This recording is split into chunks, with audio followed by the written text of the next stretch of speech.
Nesta sexta-feira, dia 12 de agosto, estou falando com vocês aqui de Gramado, no Rio Grande do Sul. 12 de agosto. Eu viajei para Gramado, fica a 108 quilômetros de Porto Alegre, 2 horas de carro. Viajei para Gramado na quinta-feira, dia 11 de agosto, para participar do terceiro seminário A Voz do Campo. Eu fui ali para o Hotel Serrano, o centro de convenções fica ali mesmo, no Hotel Serrano. E às 18 horas participei de um painel. O principal orador seria o senador Ronaldo Caiado, mas ele não apareceu. E no lugar dele falou o deputado federal gaúcho Luiz Carlos Reis, que é do PP, do Partido Progressista. O Reis é o deputado federal mais votado do Rio Grande do Sul, né? E representa os produtores rurais, o agro, aqui do nosso estado, no Rio Grande do Sul, né? Isso é uma riqueza muito grande que é produzida no campo no nosso estado. E eu estava ali como mediador, né? Foi um painel até bastante rápido, porque o Reis falou 10 minutos, depois dois jornalistas também falaram, porque o tema era depois da porteira. O que você precisa saber depois da porteira? Ou seja, o que acontece na política e o que os jornalistas falam, né? Tanto que, além de mim, falou também um jornalista do Canal Rural e uma jornalista de Goiás. Eu falei muito pouco, porque esse não é o papel do mediador, mas estava ali. Olha, auditório cheio, 800 pessoas. E o seminário é A Voz do Campo. E é A Voz do Campo porque é de um programa radiofônico chamado A Voz do Campo. Não há programa de rádio nenhum mais importante do que esse no Brasil. Ele atinge todo o país, e inclusive no exterior, né? Tem uma audiência cativa enorme, tanto que vocês vejam que estão presentes ali, hoje eu estou indo para lá agora, inclusive, estão presentes ali 800 produtores, cientistas, professores, banqueiros, autoridades públicas ligadas ao agro, enfim, todo mundo que se interessa por esse assunto aí, ou que vive disso se interessa por isso aí, mas mais os que vivem disso. Eu estava lá. E esse seminário A Voz do Campo vai até sábado. Ontem, quando eu estava mediando os debates, às 18 horas, um período de 50 minutos, chegou ali o senador Álvaro Dias. A plateia aplaudiu o Álvaro Dias, hein? Tem uma boa percepção a respeito dele. Mas eu estou falando nisso tudo aqui para vocês porque na apresentação que fez o deputado Luiz Carlos Reis, ele chegou a falar a respeito das agruras, porque passaram todos os brasileiros ao longo desses 14 anos dos governos do PT, mas sobretudo ao longo desses últimos anos do governo Dilma Rousseff, né? Falou sobre as agruras, né? Essa recessão selvagem que nós estamos mergulhados, essa crise econômica, né, muito grande, também uma crise política que já não há mais, hein? Essa crise política. Vocês acham que há? Não há, não, hein? Aquela crise política que tinha até que a Dilma fosse afastada, aquela não existe mais, não. Eu, aliás, disse isso para vocês várias vezes, que essa crise política sumiria no mesmo momento da saída da Dilma. A crise econômica, ela só não mudou imediatamente com a saída da Dilma, porque a economia não é como a política, né? A economia é outro departamento. Mas paramos de piorar, né? E o viés é de melhora, né? E há uma terceira crise aí, que é a ética e moral, e essa aí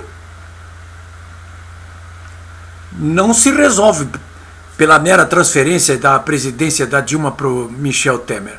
Não, vocês viram isso, e eu mesmo disse aqui várias vezes que isso não ia acontecer, né? Isso vai depender muito mais das ações da Polícia Federal, da Justiça Federal, do Ministério Público Federal e de todos nós. De todos nós. Depende muito mais de todos nós. Esse ano, inclusive, tem eleição agora, em outubro, hein? Vocês vejam lá o que vocês vão fazer. Deem uma olhadinha direitinha aí nos candidatos a prefeito que vão pedir o seu voto, os candidatos a vereador, escolha bem, faça uma boa escolha. porque precisamos escolher prefeitos e vereadores que estejam em sintonia com essas mudanças que estão acontecendo e que nós queremos que se aprofunde muito, né? Nós queremos isso aí. Mas, pois bem, estava me referindo ao deputado Luiz Carlos Reis, e ele dizia sobre essas agruras, inclusive, e sublinhou as agruras pelas quais ele passou, e eu aqui como jornalista também passou, e que vocês conhecem, né? E eu não pude resistir, então, de intervir ali naquele momento e dizer, olha, deputado Heinz, se é verdade que eu e você fomos vítimas dessa gente durante esses 14 anos, e até antes, né? Se é verdade que todos que estão aqui são 800, e todos os brasileiros foram vítimas dessa gente, também é verdade o seguinte, nós vencemos. Então não tem por que ficar chorando pelos cantos, né? Nós é que ganhamos a parada, né? Isso aí até me fez lembrar na hora um episódio, eu diria até que burlesco, que eu presenciei em Havana. Eu estava lá na Embaixada do Brasil, numa recepção em Havana, e estava presente um dos irmãos do Fidel Castro, o Ramon Castro, era o irmão mais velho deles. Não morreu ainda, deve estar com 100 anos esse sujeito. E o Ramon Castro estava lá. Muita gente nem sabe, não conhece muito esse irmão, conhece mais o Raul Castro, né? Mas o Ramon estava lá, um é muito ligado ao agro, o Ramon Castro. E na comitiva em que eu estava aqui do Brasil, estava o ex-governador Antônio Brito, estava o ex-deputado e ex-senador Sérgio Zambiase, o ex-deputado e secretário da Saúde Germano Bonot, e vários jornalistas estavam lá conosco. E um dos jornalistas, depois de muito tagolar do rum cubano, fumando charutos de Havana, lá quando era perto da meia-noite, o Ramon Castro foi embora, né? Disse, olha, eu vou embora. E aí todo mundo que começou a se preparar para ir embora, mas estava todo mundo muito alto. E na saída, um jornalista, o Adão Oliveira, que era do Jornal do Comércio, já morreu inclusive o Adão Oliveira, ele resolveu dizer para o Ramon Castro, uma saudação ele resolveu fazer para o Ramon Castro, estava indo embora, e repetiu uma velha consigna que os comunistas cubanos usam até hoje, e gritou para o Ramon Castro na porta de saída, hasta la vitória, comandante! Hasta la vitória, comandante! E o Ramon Castro então estacou, se virou para o Adão Oliveira e para nós, e perguntou, de que vitória hablas, hombre? Nosotros ya somos vitoriosos. Claro, né? O Adão Oliveira, o jornalista, estava fazendo aquela saudação, mas por fazer, hasta la vitória. Isso os comunistas cubanos gritavam durante a Revolução, antes da vitória, né? E o Ramon disse, olha, de que vitória você está falando? Nós somos vitoriosos, né?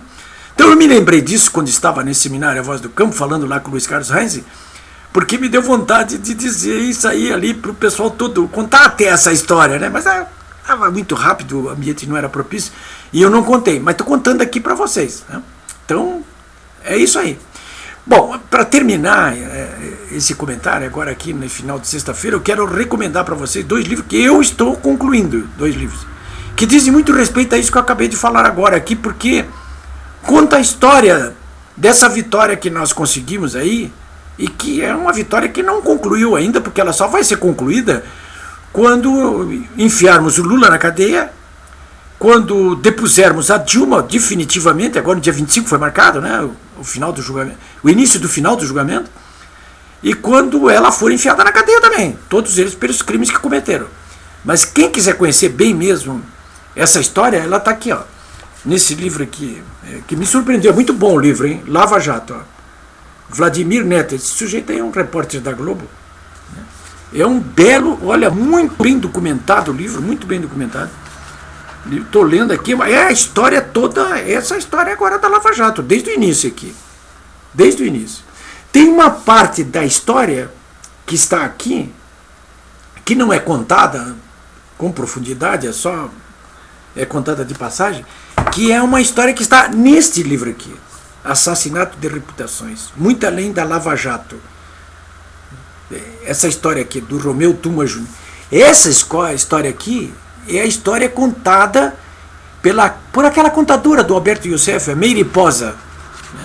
Eu até não sei se não me lembrava, mas essa Meire Posa está na origem disso tudo aí, né? Quando ela entregou a contabilidade do Alberto Youssef para os procuradores da Lava Jato em Curitiba, que estavam começando e não tinham nem ideia das proporções que iria alcançar a Lava Jato, foi ela que, ao entregar os arquivos que ela tinha, abriu a cortina para aquilo que depois veio a ser a Lava Jato, né? E é a história que essa Meire Posa, essa contadora de Youssef, está contando aqui, ó.